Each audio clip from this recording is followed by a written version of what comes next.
Thank you very much, D-Man. Indeed, a very nice performance there from Alliance. D-Man touched on it, the Kog'Maw. Fnatic having that Twitch as a last ban, which kind of forced out the AD carry picks, and just the bottom lane pick, you're very impressed by that one. Yeah, I'm very surprised Alliance got their hands on both Kog'Maw and Nami in the same game.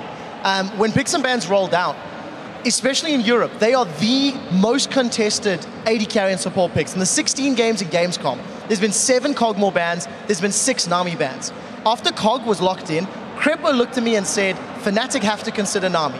They did not. They didn't lock it in the first rotation. And both of those champions went massive for Alliance. Nif in particular, his bubbles were fantastic. His tidal waves were fantastic. And it was very well played.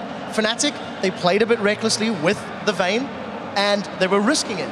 It was either going to win them the game or was going to lose them the game. And this time around, it didn't work out.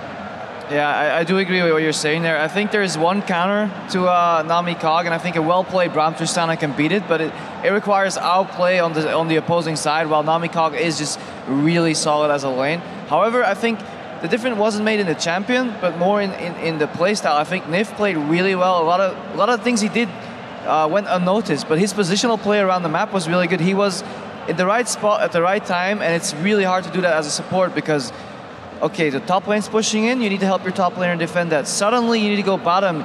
River was warded, this gave Alliance Dragons. If you compare that to Yellowstar, yeah, he was trying to deal with Wicked in the top lane to keep him zoned, but they lost complete vision control over the bottom side of the map, and that gave Alliance a Dragon, and even more picks later on.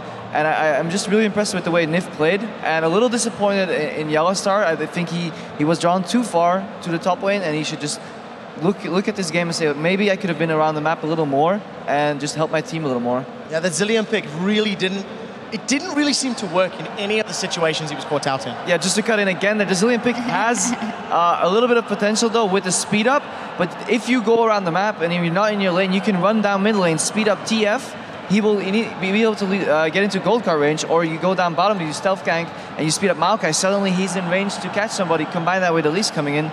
There is so much potential for Zilean, I just think it wasn't used. Yeah, you mentioned it as well. If you're in that top lane and harassing a cow that's just going to heal up while the Nami is roaming, that's not a very good thing to do. And you were mentioning as well in the early game, both teams were starting off pretty well, and then the flash was forced out of Kog'Maw in the bottom lane. They could have followed up Fnatic, but that's when they started making mistakes. Yeah, I feel if you burn a Kog'Maw's flash and you have a Twisted Fate and a support that can potentially roam around the map, speed up a Maokai with Twisted Advance, there has to something has to happen there. Like that's a signal. You get his flash, he has to die, or just ganking it was wasted. Yeah, despite the fact that Fnatic were making mistakes, and I think they were making like the word used back to executional mistakes and misplays in situations. They did have a few moments that were good, but just compositionally, the mistakes cost him so much so early on. And you mentioned some things that were good. One of those things was a Reckless on the Vayne. He just one-on-one Wicked. Sometimes you see that he has gained that confidence to go up against them. Yeah, he really, really did. You know, I actually think we've got one of those LCS big plays, something I love to talk about. So I'm just going to cue this one right now. Comes from @LOLUnexpected. Reckless, outplaying Wicked, so sick. Flashing the Pulverize and stopping the TP with Condemn into the wall. It was fantastic. I jumped up. Let's roll that clip right now on your screen, because it was just great. And you know, Initiates, I feel a bit bad for Wicked, because yes, he missed a couple of Pulverizers later in the game, but he was really picked on by Reckless's Vayne. Yeah, he dodged, Reckless dodged two knocks, well, one knock back and one knock up with a single flash. He literally went through Wicked, and then it's just a straight up outplay. However, you see Wicked adapt later in the game. It's in the small things, but the next time they went up against each other, Wicked would use his W, see if Reckless would flash or not, and then hold his Q afterwards and not chain them together. And in the worst case, he would just knock Reckless back. So Wicked did adapt there, and I think next game, he'll know Reckless has this up his sleeve.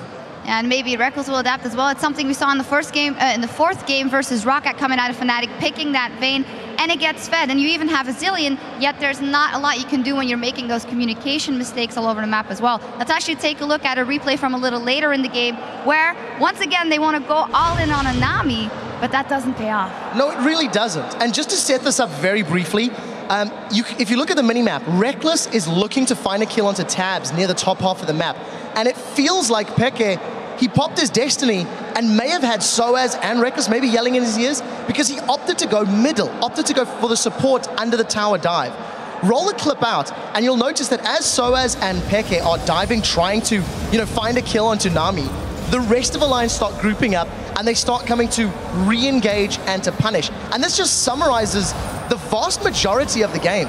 Fnatic making plays, not really being on the same page, and Alliance punishing. See, and Wicked and Tabs coming in there and being able to clean up the fight was because of that miscommunication, because they took a fight that they knew they would win 2 against 3, but they would lose 2 against 2, and it ended up being 2 against 2, so they lost it. And then that swung the momentum in Alliance's favor, and they just circled around. Even though Wicked missed that pulverize, so be it. He still got that kill. Yeah. And still led to Baron. I think Alliance played really clean this game. They're positioning their players on different parts of the map was good. Reacting to situations was good. Like everything that Fnatic threw at them, Alliance had an answer. And I'm just interested to see how this will play out in the next 3 games. Well, if we think back of Fnatic lost the first game versus Rocket, but I feel like it's a different kind of loss here. When they had their losing streak, we saw them making 1 or 2 mistakes in the late game, and that would seal the deal. But here, it seems like it is more of a pressure thing. They are really struggling. I actually agree with that. I feel like the mistakes that Fnatic made in this game are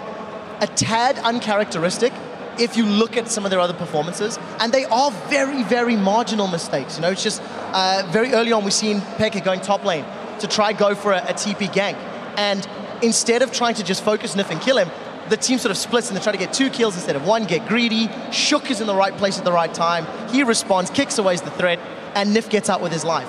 And that happened over and over again. Just that small little, oh, we can get 2, no you can't. Oh, we can get the gold card, no you can't. And Alliance just punished.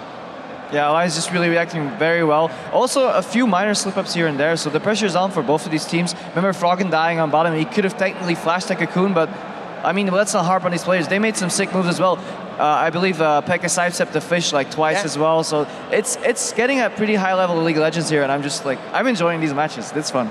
Yeah, that's the impression I got as well from watching, is that we're watching something a little bit higher than we've seen in the season so far, Quickshot. Yeah, I agree, and I think one of the most interesting things is a lot of the other series that we've been watching, there's been a fairly heavy focus on like those top lane bans or the AD carry and the supports. Like I mentioned, you know, Kog and Nami have been banned out so many times this weekend.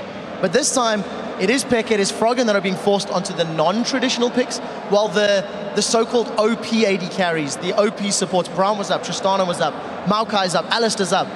And it's going to be who can make use of the most powerful champions more effectively. And in this game, it wasn't necessarily the picks that decided it, but the decision-making with those picks. And I want to see if the trend continues, because these guys are going to adapt and change a whole lot this series. Yeah, absolutely. So predictions for the next game, guys, or the series, if you feel risky.